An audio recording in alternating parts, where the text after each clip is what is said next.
Misalnya Fir'aun itu orang pakai status yang diajarkan Allah ke kita. Fir'aun adalah wujida ba'da alam yakun. Fir'aun adalah makhluk yang sekarang ada, tapi dulu-dulunya tidak ada. Padahal sebelum ada Fir'aun sudah ada bumi, ada langit, ada matahari.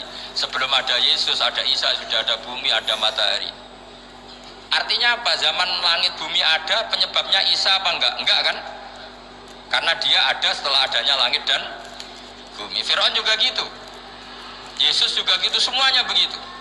Makanya Allah mengajari kita apa? Hal ata alal insani hinum minad dahri lam yakun syai'am madhkura.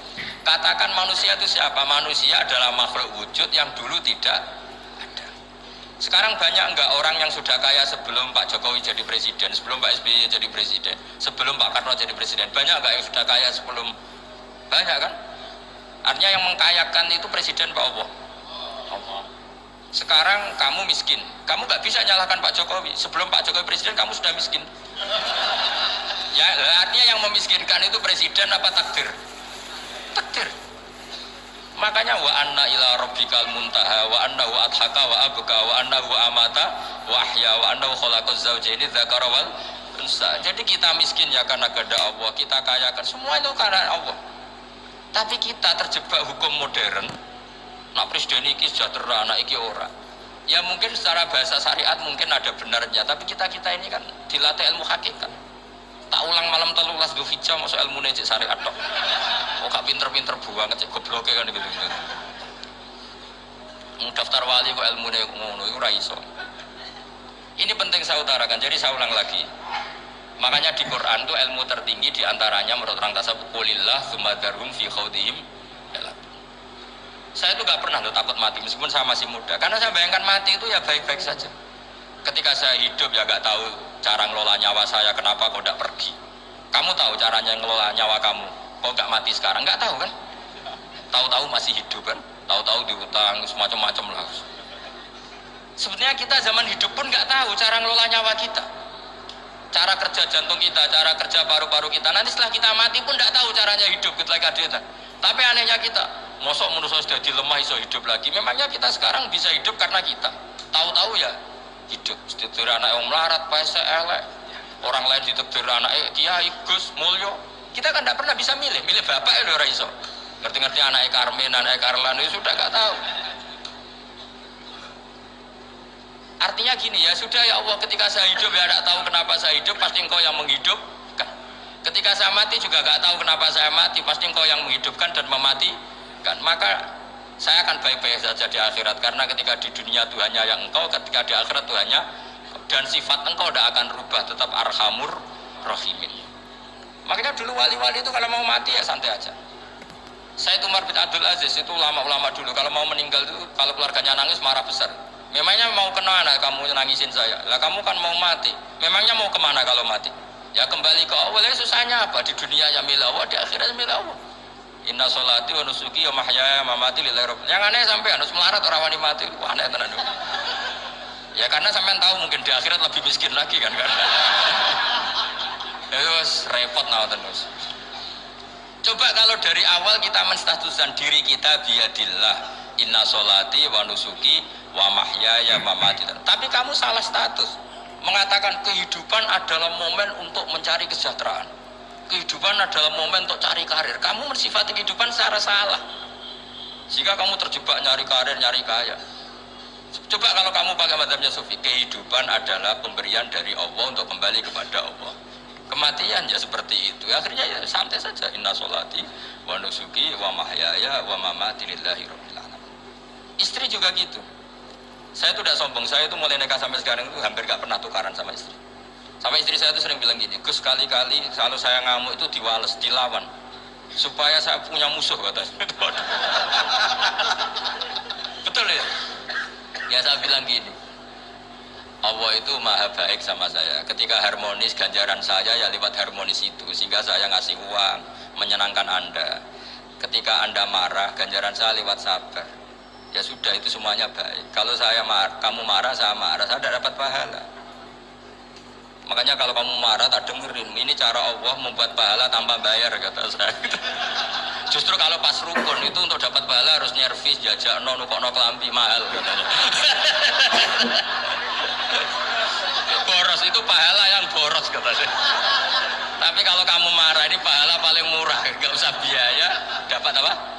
Pahala, cukup sabar. Lu tuh kalau terlatih lama-lama dapat ya biasa saja. Ulama dulu seperti itu semua. Imam Syafi'i itu pernah ada orang baik sekali sama beliau. Orangnya itu munafik padahal. Tapi kalau setelah keluar dari Imam Syafi'i dia memaki-maki Imam Syafi'i. Suatu saat beliau dikasih tahu orang yang tadi muji-muji jenengan itu di luar maki-maki jenengan. Imam Syafi'i itu guyu. Guyu sebenarnya bukan alhamdulillah. Muridnya kan janggal. Ini dikasih tahu gitu. Alhamdulillah. Kenapa Imam Syafi'i dia kan di luar maki-maki jenengan? Berarti aku wong wibawa ning arepku rawani. Dia anggap enteng saja melihat berarti aku wong wibawa ning arepku ora wani. Sudah, terus ketika ditanya, tapi itu kan bahaya bagi anda karena memfitnah anda gini-gini. Kata beliau, zaka Allah. Yang kritiknya bahaya itu hanya Allah Ta'ala. Yang lainnya nggak bahaya. Karena ini makhluk doif, gak penting. Loh, kamu sampai tersiksa dikritik orang karena kamu nganggap makhluk itu penting. Ini gobloknya sampai ya. Goblok segoblok-gobloknya. Coba kalau kamu mensatukan makhluk tetap makhluk, kritiknya tidak penting. Selesai kan? Selesai gak? Ini problem anda ada wali itu, kalau dikritik ya susah. Makanya ada wali itu problem menurut saya. Makanya saya gak ingin gak jadi wali itu gak gitu kan? Karena hanya wali yang hidupnya itu la khaufun alaihim wa lahum yahzanun. Orang dulu tuh semudah itu hidup, gampang saja. Dulu ceritanya diantara ceritanya manakibnya Sayyid Ja'far Shadiq itu, kalau ada orang memaki-maki dia itu dikirimi hadiah. Kenapa ya? Karena kebaikan kamu telah kamu berikan kepada saya, ini hadiahnya. Sampai malu yang kritik itu. Kan kalau orang rasani itu kan kebaikannya dikasihkan sama yang dirasani. Lah kamu kan ngajinya seperti itu, tapi dirasani kok susah. Harusnya kan kasih aja, ditransferi saja. Alhamdulillah. Ya karena kita salah menamain tadi. Sing rasani pembenci, pembenci itu bahaya. Sehingga kamu mereaksi secara serius. Coba kalau kamu pakai hukumnya Allah dan Rasul, pembenci itu pemberi kebaikan. Istri marah adalah pemberi kebaikan. Ada yang berani mulai meraktekan? Latih begitu terus, insya Allah nanti hidup kamu barokah. Itu disebut wa'allama adamal asma. Dan itu yang diajarkan Rasulullah. Rasulullah itu kalau mengajarkan hidup itu gampang sekali.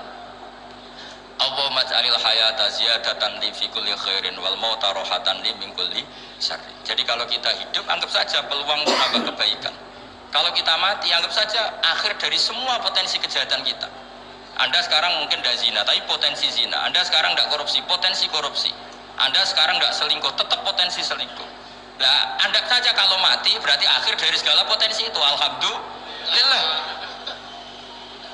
Makanya saya tuh nggak pernah takut mati. Karena saya misalnya setiap saat mati ya saya nanti akan bilang, ya Allah ini sudah mau mati berarti mau akhir dari segala potensi keburukan saya. Alhamdulillah. Makanya itu ulama-ulama dulu kalau ada preman mati, saya guys, tonggone ra gelem muni saya. Wah, preman kurang ajar. Saya guys, tonggone tetap ra gelem muni saya. Padahal kiai ini muni, saya guys pun mati pun mboten sakit macam-macam niki pasti. Karena dia dengan mati berarti rohatan mengkuli syarrin, keburukannya tidak terulang lah. Lah keburukan gak terulang lagi tuh saya apa buruk? Saya. Makanya kiainya minta saya ge niki tonggone cek menengahin. Saya ge menengahin. Makanya suatu saat kalau ada gitu kamu harus bilang apa? Saya pun mboten jahat malih pun mati. Jadi kayak apa coba? Coba sekali-kali statuskan kalau al hayat adalah ziyadatan lana fi kulli khairin. Al maut adalah rohatan lana min kulli syarrin. Sehingga kita hidup ya happy, mati juga happy, gak masalah. Terus kayak misalnya mendingin, tapi anak bojoku piye? Memang selama hidup anak bojo bahagia. Ketoke ya tambah musibah ya, Cok. Malah sombong lagi kamu, seakan-akan kamu Tuhan yang bisa mensejahterakan manusia. Wong isih urip buat bojomu wis donga muga-muga nang mati malah. Karena gak jelas. Dan ini penting ya, ini saya utarakan. Jadi ini saya cicil juz 1 wa allama adamal asma. Makanya kata Rasulullah, ala ta'jabuna kaifa yasrifu wa annisat ma quraisin wa dhamma. Ini penting, nama itu penting. Karena sekali nama ini salah, coba misalnya orang sepakat darani Fir'aun itu wujida ba'da alam yakun. Fir'aun itu ada yang dulu-dulunya tidak ada. Hal ata alal insani hinum minad dahri lam yakun syai'am madhkur. Coba kalau kamu melihat sekarang kamu hidup itu apa? Untuk sujud. Sujud itu murah, gampang. Untuk mengenal Allah, Allah itu gampang kita kenal. Karena Allah itu adharu minad dhahir. Adharu dhahir itu apa? Zat yang begitu jelas. Lah mati itu mau apa? Ya menuju Allah. Hidup menyaksikan Allah, mati menyaksikan Allah, itu nyaman. Yang menjadi tidak nyaman karena kamu salah bikin status. Hidup untuk menggapai cita-cita, untuk sukses. Ngomong yo mending ngono, lonte yo mending ngono, copet yo mending ngono. Rumah samu sing kepen bahagia aku piye tok. Rumah samu sing kepen duwe akeh piye tok. Coba copet kamu tanya, kenapa kamu nyopet? Ingin punya uang banyak. Terus kiai tak kok sering dakwah kena opo? Repot tuh. Ngajape ngono maksudnya. Tapi ngajape dakwah nyebarno Islam aku ora dibayar apa-apa. Waras berarti, napa? Ini penting saya utarakan, makanya saya itu mau ngajar itu diantara itu. Al ismu ya dulu ala musamma. Maka itu hebatnya Quran. Quran itu ketika menjamakkan kata ilah itu diulang. Qul law kana ma'ahu alihatun kama yaqulun, kata Allah. Karena lafaz ilah itu nggak boleh dijamakkan. Itu jamak kriminal ya. Loh kok tidak kriminal gimana coba? Kalau Zaidun itu satu, boleh nggak kamu mengatakan ja'a Zaidani? Nggak boleh kan? Kalau Zaidun satu, boleh nggak kamu mengatakan ja'a Zaiduna? Nggak boleh kan? Sama ilah itu satu apa dua? Satu. Boleh nggak kamu katakan ilahani, dua Tuhan? Nggak boleh. Makanya Allah kalau mengatakan aliyah itu qul law kana ma'ahu aliyah, andekan. Law itu andekan. Itu aja masih ditututi kama yaqulun, sebagaimana mereka katakan. Karena lafaz ilah itu tidak pernah punya jamak aliyah. Makanya Allah mengatakan qul law kana ma'ahu aliyah, masih ditambahi kama yaqulun, tapi itu kata mereka, kira-kira gitu. Maka kenangan saya sama Mbak Turehan, saya ini masih pernah cucu sama Mbak Turehan karena saya mbah saya kandung namanya Fatimah, itu abahnya itu orang sini, Fakhriyas itu. Ibunya itu orang Kudus, makanya saya ini ya turunan Kudus, turunan Nasr. Itu kalau Mbak Turehan, kalau hari kematian Yesus, itu kan ditulis hari wafatnya Yesus. Mbak Turehan kan tentu meyakini Yesus itu Isa itu tidak mati tapi makanya di kalender Kudus sampai lihat itu kan matinya Sibeh Isa kan ada dalam kurung Sibeh Isa. Jadi yang mati itu Sibeh Isa. Karena kalau yang mati Isa kan menyalahi Quran, wa ma qataluhu wa ma salabuhu walakin subyalah. Maka ditulis kematian Sibeh Isa. Hanya Almanak Kudus, yang lainnya enggak karena sudah ikut bahasa nasional. Saya pernah agak bantah dulu, saya masih muda. Ditulis gini saja, kematian Yesus dalam kurung katanya. Jadi ono-ono. Karena saya ini teori Quran. Quran itu kalau ada bahasa salah, itu diulang. Qul law kana ma'ahu aliyatun kama yaqul. Karena nggak benar, jamak aliyah itu nggak benar. Bagaimana mungkin sesuatu yang satu dijamakkan? Coba kamu bisa mengatakan Zaiduna karena Zaidnya banyak. Kamu punya tamu rojulun. Kalau orang banyak rijalun. Kamu melihat satu masjid, masjidun. Kalau masjid banyak, masajid. Masalahnya Tuhan itu tidak pernah banyak, mau satu. Makanya itu hebatnya kamus-kamus yang dikarang orang alim. Bahas tasniahnya ilahun itu lam yujad katanya. Tapi wajaduhu wasammuhu. Tasniah ini nggak ada secara hakikat, tapi mereka ada yang menjamakkan, yaitu mereka-mereka yang salah. Makanya tadi dalam ilmu mantek, kesalahan itu tidak pernah ada, yang ada adalah orang yang salah. Jadi kesalahan itu tidak pernah ada, yang ada adalah orang yang satu tambah satu pasti dua, nggak mungkin empat nggak ada, lima nggak ada, tapi orang jawab salah banyak. Nah itu namanya ilmu. Ya makanya yang namanya ismu itu mesti ya dulu ala musamma. Andai kan orang mengatakan Lata Uzza ini batu yang dipahat oleh si A, dulu pesennya di Muntilan, batunya dari Mojokerto, dulu pas bikin tangannya protol terus di semen, di lakban. Bisa nggak jadi Tuhan kalau dengan status seperti itu? Fir'aun misalnya dulu nggak ada, lahir ngompolan, tahu retoreten, ciliknya malah tahu tipes, terus tua-tua jadi pangeran, aneh nggak tuh? Jadi Jadi semua, makanya setiap kemusyrikan itu kata Allah, in hiya illa asmaun samaitumuha antum wa abaukum ma anzalallahu biha min sultan.